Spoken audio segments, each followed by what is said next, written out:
Hey guys, welcome back to my YouTube channel Journey with Sudharanjit. ಇದೊಂದು random vlog ಆಗಿರುತ್ತೆ. ನಮ್ಮ ಮನೇಲಿ ನಾನು ಹೆಂಗೆ ಚಿಕನ್ ಗೀ ರೋಸ್ಟ್ ಮಾಡ್ತೀನಿ ಅಂತ ನಾನು ಈ ವ್ಲಾಗಲ್ಲಿ ತೋರಿಸ್ತೀನಿ.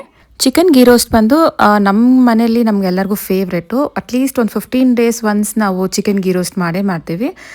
ಅದು ನಾವು ಗೀ ರೈಸ್ಗೆ ಈ ಥರ ಚಿಕನ್ ಗೀ ರೋಸ್ಟ್ ಎಲ್ಲ ಕಾಂಬಿನೇಷನ್ ಆಗಿ ಮಾಡ್ಕೊತೀವಿ. ಆ ಗೀ ರೈಸ್ ಜೊತೆಲಿ ಚಿಕನ್ ಗೀ ರೋಸ್ಟ್ ತಿನ್ನೋದು ತುಂಬಾ ಚೆನ್ನಾಗಿ ಅನಿಸುತ್ತೆ. ಒಂದು ಪ್ಯಾನ್ಗೆ 2 ಸ್ಪೂನ್ಸ್ ಧನಿಯಾ ಬೀಜ, 1 ಸ್ಪೂನ್ ಜೀರಿಗೆ, ಒಂದು 1/2 ಸ್ಪೂನು ಮೆಣಸು, ಮತ್ತು ಒಂದು 1/2 ಸ್ಪೂನು ಸೋಂಪು, ಚಕ್ಕೆ, ಲವಂಗ ಮತ್ತು ಪಲಾವ್ ಸಾಮಾನು ಯೂಸ್ ಮಾಡ್ತೀವಲ್ಲ ನಾವು, ಸ್ಟಾರು ಅದೆಲ್ಲ ಇದರ ಒಂದೊಂದು ಅಥವಾ ಒಂದು ಹಾಫ್ ಹಾಕಿದ್ರೆ ಸಾಕು. ಅದು ಟೇಸ್ಟ್ಗೆ ಅಷ್ಟೇ. ಇದೆಲ್ಲ ಡ್ರೈ ರೋಸ್ಟ್ ಮಾಡ್ಕೊಬೇಕು. ಇದರ ಜೊತೆ ಬೇಡಿಗೆ ಮೆಣಸಿನ್ಕಾಯಿ ಹಾಕಬೇಕು. ಒಂದು ಹ್ಯಾಂಡ್ಫುಲ್ ಆಫ್ ಬೇಡಿಗೆ ಮೆಣಸಿನ್ಕಾಯಿ ಮತ್ತು ಒಂದೆರಡು ಗೋಡಂಬಿ ಹಾಕಬೇಕು. ಅದು ಫ್ಲೇವರ್ಗೆ ಅಷ್ಟೇ, ಒಂದು ಸ್ವಲ್ಪ ತಿಕ್ ಪೇಸ್ಟ್ ಬರಲಿ ಅಂತ. ನಾವು ಇನ್ನೇನು ಹಾಕಲ್ಲ ಅದಕ್ಕೆ ಸ್ವಲ್ಪ ಇದೆಲ್ಲ ಡ್ರೈ ರೋಸ್ಟ್ ಮಾಡ್ಕೋಬೇಕು.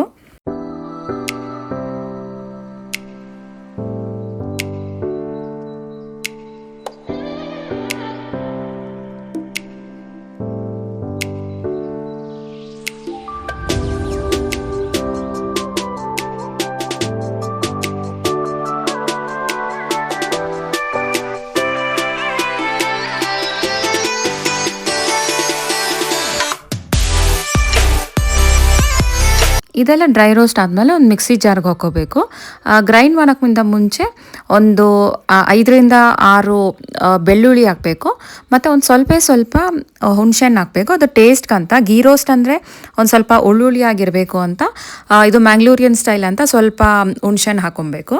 ಇದೆಲ್ಲ ಗ್ರೈಂಡ್ ಮಾಡಿಕೊಂಡು ಡ್ರೈ ಪೌಡರ್ ಮಾಡಿಟ್ಕೋಬೇಕು. ಯಾವುದೇ ಕಾರಣಕ್ಕೂ ನೀರು ಆ್ಯಡ್ ಮಾಡಬಾರ್ದು. ಕಂಪ್ಲೀಟ್ ಡ್ರೈ ಪೌಡರ್ ಆಗೇ ಇರಬೇಕದು. ಚಿಕನ್ ಮ್ಯಾರಿನೇಟ್ ಮಾಡ್ಕೊತಾ ಇದ್ದೀನಿ. ಈಗ ಒಂದು ಬೌಲಲ್ಲಿ ಚಿಕನ್ ಹಾಕೊತಾ ಇದ್ದೀನಿ. ನಾನಿವತ್ತು ಮಾಡ್ತಾ ಇರೋದು 1 kg ಚಿಕನ್ಗೆ. ವಾಶ್ ಮಾಡಿ ಬೌಲ್ಗೆ ಹಾಕೊತಾ ಇದ್ದೀನಿ. ಆಮೇಲೆ ಪುಡಿ ಉಪ್ಪು ಆ್ಯಡ್ ಮಾಡ್ತಾ ಇದ್ದೀನಿ 1 ಸ್ಪೂನು. ಅದಾದಮೇಲೆ ಒಂದು ಸ್ವಲ್ಪ turmeric powder, 1 spoon chilli powder, ಮತ್ತು ಒಂದು ಸ್ವಲ್ಪ ನಿಂಬೆಹಣ್ಣು ಸ್ಕ್ವೀಸ್ ಮಾಡಿದ್ದೀನಿ, ಮತ್ತು ಮೊಸರು ಆ್ಯಡ್ ಮಾಡಿದ್ದೀನಿ. ಇದೆಲ್ಲ ಹಾಕ್ಬಿಟ್ಟು ಮ್ಯಾರಿನೇಟ್ ಮಾಡಿಕ್ಕಿರಬೇಕು. ಒಂದು half an hour at least marinate ಹಾಕಬೇಕು. ಆವಾಗ ಆ ಖಾರ ಎಲ್ಲ ಚಿಕನ್ಗೆ ಚೆನ್ನಾಗಿ ಹಿಡಿಯುತ್ತೆ ಅಂತ. ನಮ್ಮನೇಲಿ ಈ ಚಿಕನ್ನ ಜಾಸ್ತಿ ನಾವು ಮಾಡ್ತಾ ಇರ್ತೀವಿ. ಹಾಗಾಗಿ ನಾನು ಎಲ್ಲರಿಗೂ ಈ ರೆಸಿಪಿ ಹಾಕೋಣ, ನಮ್ಮನೇಲಿ ಯಾವ ಥರ ನಾವು ಚಿಕನ್ ಗೀ ರೋಸ್ಟ್ ಮಾಡ್ತೀವಿ ಅಂತ ಅಂದ್ಬಿಟ್ಟು, ಅದಕ್ಕೆ ನಾನು ಈ ರ್ಯಾಂಡಮ್ ವಿಡಿಯೋದಲ್ಲಿ ನಂದೊಂದು ರೆಸಿಪಿ ಆ್ಯಡ್ ಮಾಡ್ತಾಯಿದ್ದೀನಿ.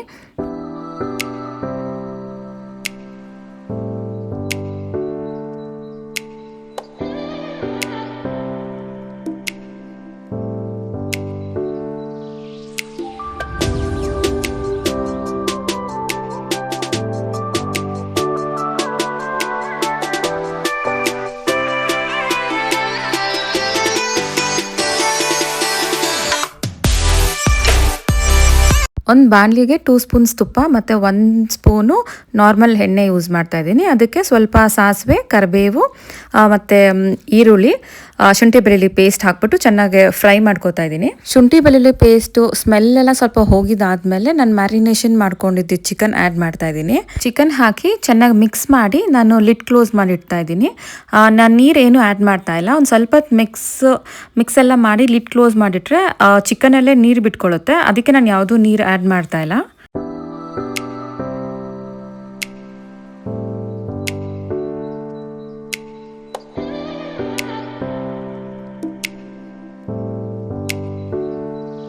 ಚಿಕನ್ ಅರ್ಧ ಬಂದಿದ್ದಾದಮೇಲೆ ನಾನು ಪೌಡರ್ ಮಾಡ್ಕೊಂಡಿದ್ನಲ್ಲ ಅದನ್ನು ಆ್ಯಡ್ ಮಾಡ್ತಾ ಇದ್ದೀನಿ. ಎಷ್ಟು ಬೇಕಾಗುತ್ತೋ ಅಷ್ಟೇ ಆ್ಯಡ್ ಮಾಡಬೇಕು. ನಾವು ಪೌಡರ್ ಮಾಡ್ಕೊಂಡಿರೋದನ್ನೆಲ್ಲ ಆ್ಯಡ್ ಮಾಡೋ ಅವಶ್ಯಕತೆ ಇಲ್ಲ. ನಾನು ಆಫ್ ಪೌಡರ್ ಅಷ್ಟೇ ಆ್ಯಡ್ ಮಾಡಿದೆ. ನೋಡ್ಕೊಂಡು ಆಮೇಲೆ ಬೇಕಾದರೂ ಹಾಕೊಬೋದು ಅಂತ. ಪೌಡರ್ ಜಾಸ್ತಿ ಆದ್ರೂ ಟೇಸ್ಟ್ ಚೆನ್ನಾಗಿರಲ್ಲ, ಜಾಸ್ತಿ ಕಹಿ ಅನಿಸುತ್ತೆ. ಅದಕ್ಕೆ ನಾನು ಸ್ವಲ್ಪ ಅರ್ಧ ಆ್ಯಡ್ ಮಾಡಿದೆ. ಆ ಟೇಸ್ಟ್ ನೋಡಿಕೊಂಡು ಬೇಕಾದರೆ ಇನ್ನೊಂದು ಸ್ವಲ್ಪ ಮಾಡ್ಕೋಬೋದು, ಇಲ್ಲಾಂದರೆ ಹಂಗೆ ಸರಿ ಹೋಗುತ್ತೆ ಅಂತ. ಚಿಕನ್ ಗೀ ರೋಸ್ಟ್ ಮಾಡಿಕೊಂಡು ಹಾಗೆ ಗೀ ರೈಸ್ಗೂ ಇಟ್ಕೊಂಡಿದ್ದೆ. ಕಾಂಬಿನೇಷನ್ ಅಂದರೆ ನಾವು ಗೀ ರೈಸ್ ಮಾಡಿದಾಗೆಲ್ಲ ಈ ಚಿಕನ್ ಗೀ ರೋಸ್ಟೇ ಮಾಡೋದು. ನಮಗೆ ಈ ಕಾಂಬಿನೇಷನ್ ತುಂಬಾ ಇಷ್ಟ ಆಗುತ್ತೆ. ಈಗ ಚಿಕನು ಆಲ್ಮೋಸ್ಟ್ ಬೆಂದಿದ್ದೆಲ್ಲ ಆದಮೇಲೆ ನಾನೊಂದು ಸ್ವಲ್ಪ ಕೊರಿಯಂಡರ್ ಲೀಫು ಮತ್ತು ಕರಿಬೇವಿನ ಎಲೆ ಹಾಕ್ತಾಯಿದ್ದೀನಿ. ಲಾಸ್ಟಲ್ಲಿ ಹಾಕಿದ್ರೆ ಫ್ಲೇವರ್ ಚೆನ್ನಾಗಿ ಬಿಟ್ಕೊಳ್ಳುತ್ತೆ ಅಂತ ನಾನು ಕೊನೆಯಲ್ಲಿ ಹಾಕ್ತಾಯಿದ್ದೀನಿ ಇದನ್ನು. ಮಿಕ್ಕಿರೋ ಪೌಡರ್ನ ನಾನು ಹಾಗೆ ಏರ್ ಟೈಟ್ ಬಾಕ್ಸಲ್ಲಿ ಹಾಕಿಟ್ಕೊಂಡಿರ್ತೀನಿ. ನೆಕ್ಸ್ಟ್ ಟೈಮ್ ಯಾವಾಗಲನ ಗೀ ರೋಸ್ಟ್ ಮಾಡಿದಾಗಲ ನಾನು ಅದೇ ಪೌಡರ್ನೇ ಯೂಸ್ ಮಾಡ್ತೀನಿ, ಮತ್ತೆ ಪೌಡರ್ ಮಾಡ್ಕೊಳೋ ಅವಶ್ಯಕತೆ ಇರಲ್ಲ. ನಾನು ಏನಕ್ಕೆ ಏರ್ ಟೈಟ್ ಬಾಕ್ಸ್ಗೆ ಹಾಕಿ ಅಂತ ಹೇಳ್ತೀನಿ ಅಂದರೆ ಆ ಫ್ಲೇವರು ಮತ್ತು ಆ ಸ್ಮೆಲ್ಲೆಲ್ಲ ಹೋಗ್ಬಿಡುತ್ತೆ ನೀವು ಹಂಗೆ ಅದನ್ನು ನಾರ್ಮಲ್ ಬಾಕ್ಸ್ಗೆ ಹಾಕಿಟ್ಬಿಟ್ರೆ. ಅದಕ್ಕೆ ಆದಷ್ಟು ಏರ್ ಟೈಟ್ ಬಾಕ್ಸ್ಗೆ ಹಾಕಿಡಿ. ಗೀ ರೈಸ್ ಜೊತೆಯಲ್ಲಿ ಚಿಕನ್ ಗೀ ರೋಸ್ಟ್ ಮಾಡ್ಕೊಂಡಿದ್ವಿ, ಮತ್ತು ಸ್ಟಾರ್ಟರ್ಸ್ಗೆ ಅಂತ ಪ್ರಾನ್ಸ್ ಮಾಡ್ಕೊಂಡಿದ್ವಿ. ಪ್ರಾನ್ಸ್ ಈ ಸಲ ನಾನು ಡಿಫ್ರೆಂಟಾಗಿ ಮ್ಯಾರಿನೇಟ್ ಮಾಡಿದ್ದೆ. ಫಸ್ಟ್ ನಾನೇನು ಮಾಡಿದೆ, ಪ್ರಾನ್ಸ್ ಎಲ್ಲ ವಾಶ್ ಮಾಡಿದಾದಮೇಲೆ ಉಪ್ಪಾಕಿ ಸ್ವಲ್ಪ ನೆನೆಸಿಟ್ಬಿಟ್ಟಿದ್ದೆ.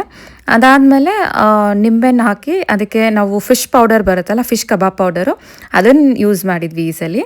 ಒಂದು ಮೊಟ್ಟೆ ಮತ್ತು ಸ್ವಲ್ಪ ಚಿಲ್ಲಿ ಪೌಡರು, ಸಾಲ್ಟು, ಶುಂಠಿ ಬೆಳ್ಳುಳ್ಳಿ ಪೇಸ್ಟ್ ಹಾಕ್ಬಿಟ್ಟು ಮಿಕ್ಸ್ ಮಾಡಿ ಒಂದು 2-3 ಅವರ್ಸ್ ನಾನು ಮ್ಯಾರಿನೇಟ್ ಮಾಡಿ ಹಂಗೆ ಇಟ್ಟಿದ್ದೆ.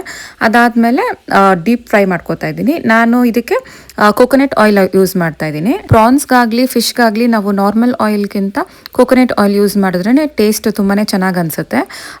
ಡಿಫ್ರೆನ್ಸು ಜಾಸ್ತಿ ಅನಿಸುತ್ತೆ ನಾರ್ಮಲ್ ಆಯಿಲ್ಗೆ ಮತ್ತು ಕೋಕೋನಟ್ ಆಯಿಲ್ಗೆ. ಸೀ ಫುಡ್ ಯಾವತ್ತಿದ್ರೂ ಕೋಕೋನಟ್ ಆಯಿಲಲ್ಲಿ ಮಾಡಿದ್ರೇ ಟೇಸ್ಟ್ ವೈಸ್ ತುಂಬ ಚೆನ್ನಾಗಿರುತ್ತೆ. ಆಲ್ಮೋಸ್ಟ್ ಕುಕ್ಕಿಂಗ್ ಎಲ್ಲ ಮುಗೀತು. ಗೀ ರೈಸು ಮತ್ತು ಚಿಕನ್ ಗೀ ರೋಸ್ಟು, ಸ್ಟಾರ್ಟರ್ಸ್ಗಂತ ಪ್ರಾನ್ಸ್ ಮಾಡ್ಕೊಂಡಿದ್ವಿ. ಇದೊಂದು ಮಿನಿ ಕುಕ್ಕಿಂಗ್ ವ್ಲಾಗ್ ಆಗಿತ್ತು. ನಮ್ಮ ಮನೇಲಿ ಜಾಸ್ತಿ ನಾವು ಇಷ್ಟಪಟ್ಬಿಟ್ಟು ಮಾಡೋಂಥ ರೆಸಿಪಿ ನಾನು ಈ ವ್ಲಾಗಲ್ಲಿ ಶೇರ್ ಮಾಡಿದ್ದೀನಿ. ನನ್ನ favourite ghee rice with chicken ghee roast, ಹಾಗಾಗಿ ನಾನು ಈ ರೆಸಿಪಿ ಶೇರ್ ಮಾಡ್ತಾ ಇದ್ದೀನಿ. ನಿಮ್ಗೆ ಯಾರಿಗಾನ ನನ್ನ ರೆಸಿಪಿ ಇಷ್ಟ ಆಗಿ ಟ್ರೈ ಮಾಡಿದರೆ ಮರಿಬೇಡಿ ಕಮೆಂಟ್ ಹಾಕೋಕ್ಕೆ ಯಾವ ಥರ ಇತ್ತು ನನ್ನ ರೆಸಿಪಿ ಅಂತ. Guys, welcome back to my channel. ಇವತ್ತೊಂದು ಕ್ಲಾತಿಂಗ್ ರಿವ್ಯೂ ಕೊಡೋಣ ಅಂತ ಅಂದ್ಕೊಂಡಿದ್ದೀನಿ. ಇಷ್ಟು ದಿವಸ ವಿಂಟರ್ ಇತ್ತು, ಇವಾಗ ಸಮ್ಮರ್ ಸ್ಟಾರ್ಟ್ ಆಗ್ತಿದೆ, ಹಾಗಾಗಿ ಸ್ವಲ್ಪ ಕಂಫರ್ಟಬಲ್ ಡ್ರೆಸ್ಸಸ್ ಬೇಕು ಅಂತ, ನೈಟ್ ವೇರ್ ಬೇಕು ಅಂತ ಸಿರಿ ಹೇಳ್ತಾ ಇದ್ಲು. ಹಾಗಾಗಿ ನಾನು ಮಿಂತ್ರಾದಲ್ಲಿ ಕೆಲವೊಂದು ಆರ್ಡರ್ ಮಾಡಿದ್ದೆ. ಅದೇ ಒಂದೇ ಬ್ರ್ಯಾಂಡ್ ಆರ್ಡರ್ ಮಾಡಿದ್ದೆ. ನನಗದು ನೋಡಿದಾಗ ತುಂಬಾ ಚೆನ್ನಾಗಿ ಅನಿಸ್ತು, ಕ್ವಾಲಿಟಿ ಆಗಿರ್ಬೋದು, ಡಿಸೈನ್ ಆಗಿರ್ಬೋದು ಎಲ್ಲ. ಅದಕ್ಕೆ ನಾನೊಂದು ರಿವ್ಯೂ ಕೊಡೋಣ ಅಂತ ಅಂದ್ಕೊಂಡೆ. ನಾನು ಮಿಂತ್ರಾದಲ್ಲಿ ಆರ್ಡರ್ ಮಾಡಿದ್ದು.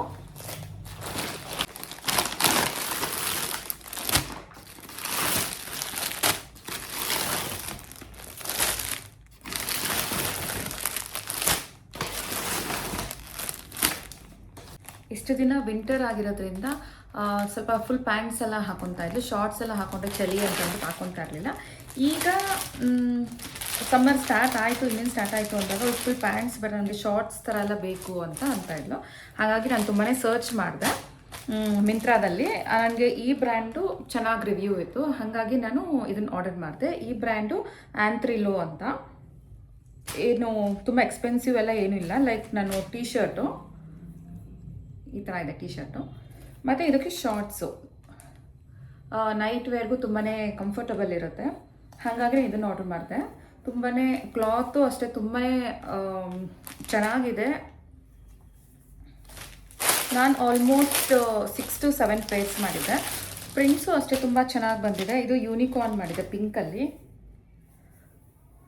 ಚೆನ್ನಾಗಿ ಅನಿಸ್ತು. ಅದಕ್ಕೆ ನಾನು ಇದೊಂದು ರಿವ್ಯೂ ಕೊಡೋಣ ಅಂತ ಅಂದ್ಕೊಂಡು ವಿಡಿಯೋ ಮಾಡ್ತಾಯಿದ್ದೀನಿ. ಯಾರನ್ನ ಟ್ರೈ ಮಾಡೋಂಗಿದ್ರೆ ಟ್ರೈ ಮಾಡಿ. ನೈಟ್ ವೇರ್ಗಂತೂ ತುಂಬ ಕಂಫರ್ಟಬಲ್ ಇದೆ. ಇದು ಡಿಫ್ರೆಂಟ್ ಪ್ರಿಂಟ್ಸ್ ಇದೆ, ಒಂದಕ್ಕಿಂತ ಒಂದು ಚೆನ್ನಾಗಿದೆ. ಅಂತ ಎಕ್ಸ್ಪೆನ್ಸಿವ್ ಏನಿಲ್ಲ. ಇದು ಜಸ್ಟ್ 500 to 600 rupees ಇದೆ ಅಷ್ಟೇ. ಮಿಂತ್ರಾದಲ್ಲಿ ನಾನು ಆರ್ಡರ್ ಮಾಡಿದ್ದು. ಇದರದ್ದೇ ವೆಬ್ಸೈಟಲ್ಲೂ ಆರ್ಡರ್ ಮಾಡ್ಬೋದು. ಈ ಥರ ಐಸ್ ಕ್ರೀಮ್ ಪ್ರಿಂಟ್ಸ್ ಇದು.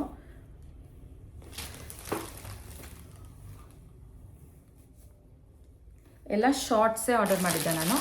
ಮತ್ತು ಪ್ಯಾಂಟ್ಸ್ ಅಂದರೆ ಶೆಕೆ ಅದು ಇದು ಎಲ್ಲ ಆಗುತ್ತೆ ಅಂತ ನಾನು ಈಗ ಸಮ್ಮರೆಲ್ಲ ಕಂಫರ್ಟಬಲ್ ಆಗಿರುತ್ತೆ ಅಂತ ಈ ಥರ ಶಾರ್ಟ್ಸೇ ಪ್ರಿಫರ್ ಮಾಡಿದೆ. ಇದೊಂದು ಬೋ ಟೈಪು.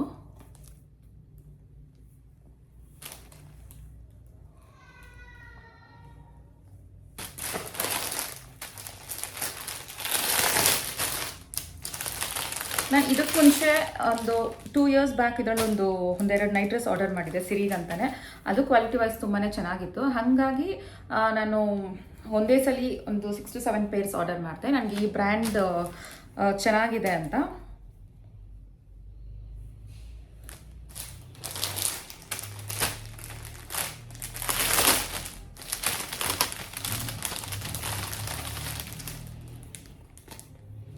ಕ್ಲಾತು ಅಷ್ಟೇ ತುಂಬಾ ಸಾಫ್ಟಾಗಿದೆ. ಈ ಡಿಸೈನ್ ನಂಗೆ ತುಂಬಾ ಇಷ್ಟ ಆಯಿತು.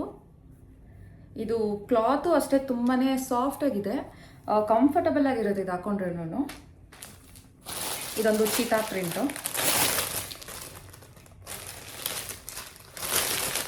ಲೈಕ್ ನೈಟ್ ವೇರ್ ಅಂತಲೇ ಅಲ್ಲ, ಇವಾಗ ಸ್ಕೂಲಿಂದ ಬಂದಾಗ ಎಲ್ಲ ವೇರ್ ಮಾಡಿದ್ರೂ ತುಂಬ ಚೆನ್ನಾಗಿ ಅನಿಸುತ್ತೆ ಇದು.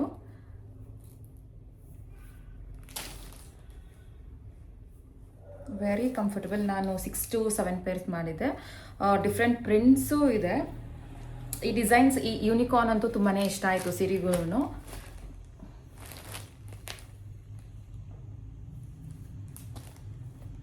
ಈ ಕಾರ್ಸೆಟ್ ಲಿಂಕ್ನ ನಾನು ಡಿಸ್ಕ್ರಿಪ್ಷನ್ ಬಾಕ್ಸಲ್ಲಿ ಆ್ಯಡ್ ಮಾಡಿರ್ತೀನಿ. ಯಾರಿಗೆಲ್ಲ ಆರ್ಡರ್ ಮಾಡಬೇಕು ಅನ್ನೋರು ನನ್ನ ಡಿಸ್ಕ್ರಿಪ್ಷನ್ ಬಾಕ್ಸ್ನ ಚೆಕ್ ಮಾಡಿ, ಲಿಂಕ್ ಸಿಗುತ್ತೆ. ನನ್ನ ಆನೆಸ್ಟ್ ರಿವ್ಯೂ ಅಂದರೆ you can definitely try it. Quality ವೈಸಲ್ಲಿ ಏನು ಡೌಟ್ ಇಲ್ಲದ್ರೆ ಆರ್ಡರ್ ಮಾಡ್ಕೋಬೋದು. ನನಗಂತೂ ತುಂಬಾ ಕಂಫರ್ಟಬಲ್ ಮತ್ತು ತುಂಬಾ ಇಷ್ಟ ಆಯಿತು ಕ್ವಾಲಿಟಿ, ಹಾಗಾಗಿ ನಾನು ಇದ್ರದ್ದು ರಿವ್ಯೂ ಕೊಡ್ತಾ ಇದ್ದೀನಿ. Thank you for watching. Keep supporting me.